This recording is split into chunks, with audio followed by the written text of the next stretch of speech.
You ask Tiger to solve. This deals with linear equations with one unknown. The final result is x equals 3. Let's solve it step by step. Group all x terms on the left side of the equation. Add x to both sides. Group like terms. Simplify the arithmetic. Group like terms. Simplify the arithmetic. Group all constants on the right side of the equation. Add 8 to both sides. Simplify the arithmetic.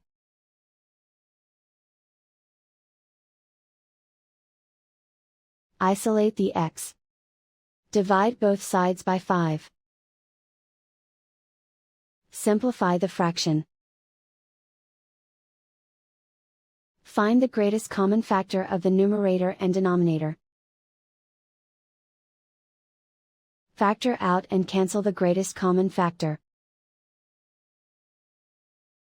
And so the final result is x equals 3.